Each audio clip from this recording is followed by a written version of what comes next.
वो ये है कि हम सारे के सारे इस वक्त हैकेबल कम्युनिटी बन चुके हैं। ये जो हमारे हाथ में डिवाइस है ना, ये हमें लगता है कि शायद हमारे फायदे के लिए इजाद की गई है, और हमें ये लगता है कि ये फेसबुक है, ये मेरी सहूलत के लिए है, और व्हाट्सएप मेरी सहूलत के लिए है, और इंस्टाग्राम मेरी सहूलत के लिए है। लेकिन ये ऐसा नहीं है। आप पीटीसीएल की कॉल करें तो आपको 5-10 रुपए देने पड़ते हैं। आप किसको खत लिखें तो आपको 10 रुपए की टिकट लगानी पड़ती है। हमारे ज़हन में ये सवाल आना चाहिए कि व्हाट्सएप मुफ्त क्यों है? मैं अपनी बहन से डबलिन में बात करता हूँ, 1-1 घंटे वीडियो बात करता हूँ, मुझे पैसे क्यों नहीं मुझसे ले रहे?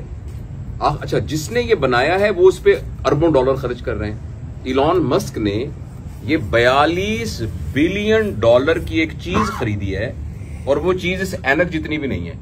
उस चीज का नाम है ट्विटर, और ट्विटर से एक पैसा भी कोई नहीं कमा रहा। तो उसने 42 बिलियन डॉलर इतने बड़े बिजनेसमैन ने क्यों खर्च किए हैं? वो इसलिए कि जो हमारे हाथ में चीज दी गई है, इसके जरिए मुझे और आपको हैक किया जा रहा है। पहले हमें ये कहा जाता था कि हम हैकेबल एनिमल हैं, स्पीशी हैं, हम हैक हो चुके हैं। अगर आपको मेरी बात का यकीन नहीं आ रहा तो आप अपना अपना मोबाइल निकालिए और फेसबुक खोलिए, हम सबकी स्क्रीन डिफरेंट होगी। जबकि आप सिनेमा में फिल्म देखने जाएं तो एक ही स्क्रीन होगी, टीवी आप ऑन करें एक चैनल तो, लेकिन ये मेरी और आपकी हर एक की स्क्रीन डिफरेंट है, इसलिए कि मुझे और आपको हैक किया जा चुका है। ये फिक्शन नहीं है। जिस वक्त हम यहां एक सेल्फी खींच के बताएंगे, और वो सेल्फी एक जिक्सा पजल का एक छोटा सा बिट है, जो कि मेरा और आपका प्रोफाइल ऑलरेडी उनके पास मौजूद है। इसलिए कि एक जमाने में जब जमीन जिसके पास ज्यादा, सॉरी मैं ज्यादा लंबी बात तो नहीं सर, मैं आपको इंटरप्ट करूंगा कि जिसके पास जमीन ज्यादा होती थी उसके पास पावर ज्यादा थी, तो लोग मुल्कों पे कब्जा कर लेते थे। फिर ये पता लगा कि मशीनें अगर ज्यादा हो जाएंगी तो उस पे वो ताकतवर होगा। अब जिसके पास डाटा ज्यादा है वो ताकतवर है।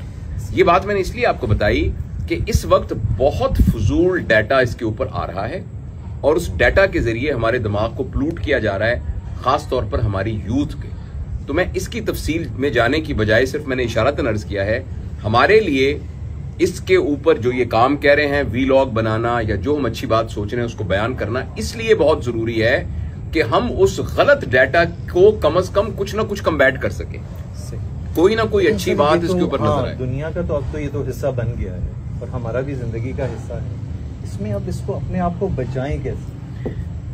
देखिए, मुझे तो ये लग रहा है कि बहुत जल्दी इंसानियत ने यह फैसला किया हुआ है, इंसानियत ने इस बुनियाद पर फैसला किया हुआ है कि लोगों का वैल्यू सिस्टम अब ये बन गया है कि जिसके पास पैसा ज्यादा होगा वो ताकतवर होगा। पैसे की अहमियत हमेशा मुआशरे में रही है, लेकिन पैसा वैल्यू सिस्टम के एतबार से टॉप पर नहीं था। वैल्यू उस चीज की थी जो पैसे के बगैर खरीदी जा सकती है। हम भी कहेंगे कि ईमानदारी की ज्यादा वैल्यू है पैसे से, सच्चाई की। लेकिन दुनिया में कुछ लोगों ने यह ठान लिया है कि उन्होंने पूरी दुनिया के सरमाए को इकट्ठा करना है, और वो लोग इकट्ठे भी हो चुके हैं, और वो इस चक्कर में इस दुनिया को यहां से नीस्तो नाबूद करने पर तुले हुए हैं। ये जो कुछ मेटावर्स हो रहा है और जिस तरीके से डाटा कंट्रोल हो रहा है, कुछ अरसे के बाद मुल्कों की हुकूमत नहीं होगी बल्कि ऑर्गेनाइजेशंस की हुकूमत होगी। अभी भी गूगल का बजट जो है वो बहुत सारे मुल्कों से ज्यादा है। तो इसमें मैं आपके सवाल का जवाब देता हूं। तेज बारिश हो रही है, आप क्या बताइए इस बारिश से कैसे बचें? मुझे जाना तो है एनआईसी में, तो आप बारिश को नहीं रोक सकते।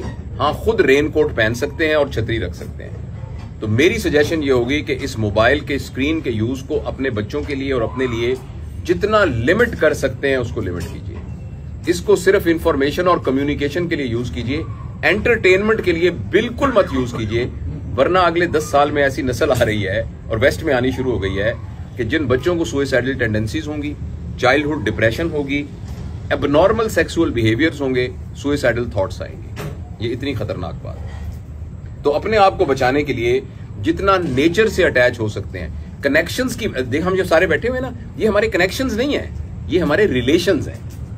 लेकिन मेरे 10,000 फॉलोअर हैं अगर, तो ये मेरा कनेक्शन है। बच्चों को रिलेशंस पर लेके आइए, बच्चों को तफरीह गाहों में लेके जाइए, बच्चों को साइबर वर्ड से दूर कीजिए, बच्चों को फिजिकल टाइम दीजिए।